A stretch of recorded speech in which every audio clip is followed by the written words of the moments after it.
भगवती देवी माँ दुर्गा, जिनके एक नहीं कई नाम और कई अवतार हैं, जिनमें से एक सबसे खतरनाक अवतार है माँ काली, जो कहीं माँ कालिका के रूप में पूजी जाती हैं, तो कहीं महाकाली के रूप में और कहीं चंडिका के रूप में अपने भक्तों को आशीर्वाद देती हैं। महाकाली माँ पार्वती का विकराल और रौद्र यानी कि गुस्से वाला रूप है। धर्म की रक्षा और राक्षसों को मारने के लिए माँ दुर्गा ने काली रूप धारण किया था। माँ भगवती दया की देवी हैं, जो अपने भक्तों पर हमेशा कृपा बनाए रखती हैं।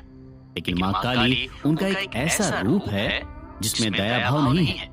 ये उनका शक्तिशाली, खूंखार और डरावना अवतार है, जिसमें पूरे यूनिवर्स की शक्तियां समाई हुई हैं। इस अवतार में माँ भगवती का पूरा शरीर काला है। उनके गले में नरमुंड माला यानी कि इंसानों के सिर की माला है। एक हाथ में खड़ग और एक हाथ में खप्पर है, तो एक हाथ में राक्षस का सिर है। मार्कंडेय पुराण में कुछ इसी तरह से माँ काली को चित्रित किया गया है और मंदिरों में भी माँ काली की इसी तरह छवि देखने को मिलती है। उनके इस रूप से राक्षस तो क्या, देवता भी डर जाते हैं। भारत के कई मंदिरों में माँ काली की पूजा पिंडी के रूप में की जाती है। लेकिन ऐसा क्या हुआ था कि दया की देवी माँ पार्वती को महाकाली का भयानक और खूंखार रूप धारण करना पड़ा। हिंदू माइथोलॉजी में माँ काली के अवतार को लेकर कहानियां हैं। राक्षसों और दानवों को मारने के लिए माँ पार्वती ने कई बार माँ काली का रूप धारण किया था। अपने महाकाली स्वरूप में उन्होंने मधु और कैटभ, शुंभ और निशुंभ, चंड और मुंड, दारुक और रक्तबीज जैसे राक्षसों का संहार किया। मार्कंडेय पुराण के अनुसार दुर्गा सप्तशती के 8वें अध्याय में माँ काली के प्रकट होने का पूरा विवरण है। कहा जाता है कि हजारों साल पहले दारुक नाम का एक राक्षस था। उसने स्वर्ग लोक में देवताओं को और धरती पर इंसानों और ऋषि मुनियों को तंग करना शुरू कर दिया था। वो संतों और मुनियों के धार्मिक अनुष्ठानों को रोक देता था। बेवजह लोगों को सताना और उन्हें मारना राक्षस दारुक का शौक बन चुका था। दारुक को वरदान मिला था कि उसकी मौत सिर्फ एक स्त्री यानी कि औरत के हाथ से ही होगी। बाकी इस दुनिया में उसे कोई भी नहीं मार सकेगा। इसकी वजह से वो बहुत ज्यादा पावरफुल हो गया था और उसने स्वर्ग पर भी अपना कब्जा जमा लिया था। स्वर्ग लोक के सभी देवता यहाँ वहाँ भटकने लगे थे। तब वो सभी त्रिदेव भगवान ब्रह्मा, विष्णु और भगवान शिव के पास पहुंचे और उनसे कहा कि वो उन्हें दारुक नाम के राक्षस से मुक्ति दिलाए। तब भगवान शिव अपने पास बैठी माता पार्वती की तरफ देखकर मुस्कुराए। माता पार्वती भगवान शिव की मुस्कुराहट का कारण समझ गई और उन्होंने अपनी एनर्जी से एक अंश बाहर निकाला और वो भगवान शिव के गले में मौजूद विष यानी कि हलाहल जहर में जाकर मिल गया। भगवान शिव ने खुद के अंदर उस एनर्जी को फील किया। तब भगवान शिव ने अपना तीसरा नेत्र खोला, जिससे भगवान शिव के अंदर मौजूद वो शक्ति बहुत सारे प्रकाश के साथ बाहर निकली। इसी रोशनी से माँ काली प्रकट हुई। भगवान शिव के गले में मौजूद हलाहल विष की वजह से माँ काली का कलर काला हो गया। ये उनका सबसे भयानक रूप था। माँ काली के रूप में प्रकट होने के बाद माँ पार्वती राक्षस दारुक और उसके साथियों का विनाश करने के लिए निकल पड़ी। उनके इस रूप को देखकर राक्षस तो क्या, देवता भी डर गए। ये माँ काली का गुस्से वाला रौद्र रूप था। जिस तरह से देवताओं में भगवान महाकाल का रौद्र अवतार है, उसी तरह से देवियों में महाकाली रौद्र रूप में जन्मी थी। माँ काली का पूरा शरीर काले रंग का था।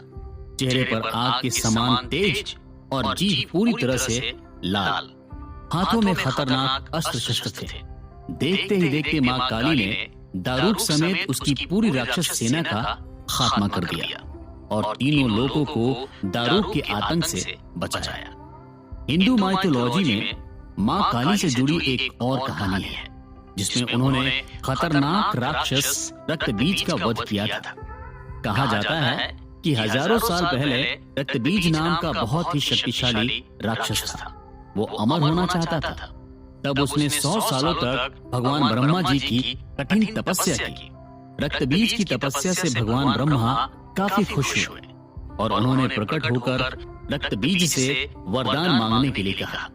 रक्त बीज ने भगवान ब्रह्मा से वरदान मांगा कि मुझे कोई भी देवता, दानव, इंसान और पशु पक्षी ना मार सके और वो अमर हो जाए।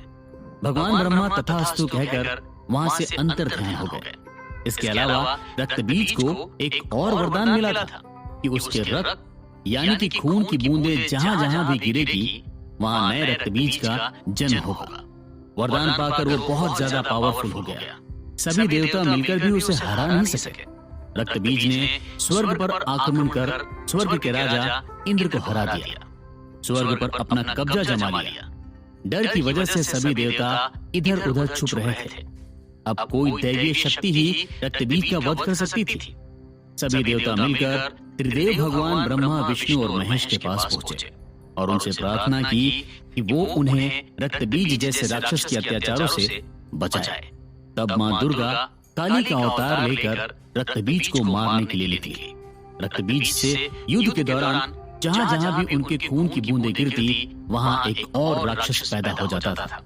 मां काली सभी राक्षसों को मारती चली जा रही थी।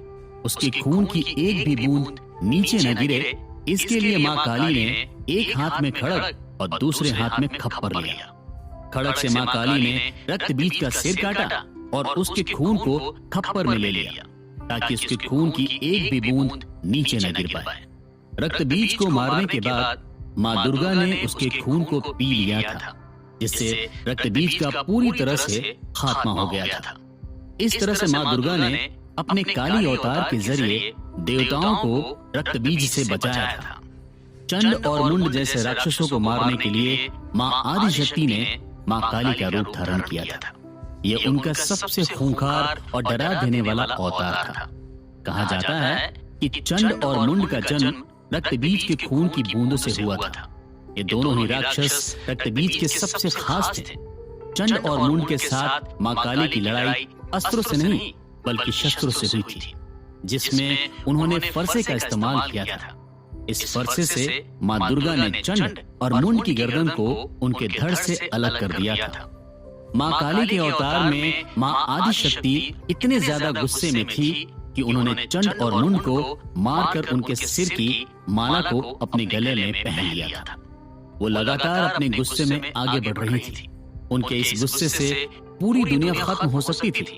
तब देवताओं को चिंता होने लगी कि मां काली को कैसे शांत कराया जाए। तब भगवान शिव ने मां काली को शांत किया था। उन्हें शांत करने के लिए वो मां काली के पैरों में लेट गए थे। जैसे ही उन्होंने आगे कदम बढ़ाया तो उन्होंने अपने पैरों के नीचे महादेव को देखा। अपने पति को पैरों में देखते ही मां काली का गुस्सा शांत हो गया। इस तरह से मां काली ने अपने भक्तों की रक्षा के लिए महाकाली का अवतार लिया और इस संसार को बचाया। मां काली की सबसे ज्यादा पूजा पश्चिम बंगाल, असम, उड़ीसा और बिहार में होती है। मां काली के अंदर तांत्रिक शक्तियां हैं। इस वजह से तांत्रिक खास तौर पर मां काली की आराधना करते हैं, जिनकी पूजा ज्यादातर रात के समय में ही की जाती है। कहा जाता है कि जिन लोगों पर राहु, केतु और शनि का प्रकोप होता है उन्हें मां काली की पूजा विशेष रूप से करनी चाहिए। सच्चे मन और श्रद्धा से पूजा करने पर मां महाकाली अपने सभी भक्तों को कष्टों से मुक्ति दिलाती है। नवरात्रि के दौरान देश भर के काली मंदिरों में भक्तों की भारी भीड़ रहती है। खासकर कलकत्ता के काली मंदिर में नवरात्रि के दौरान लाखों श्रद्धालु पहुंचते हैं। तो दोस्तों, ये थी मां महाकाली की कहानी। नवरात्रि के मनाए जाने के पीछे कई धार्मिक कारण हैं, ये तो आप सभी जानते ही हैं।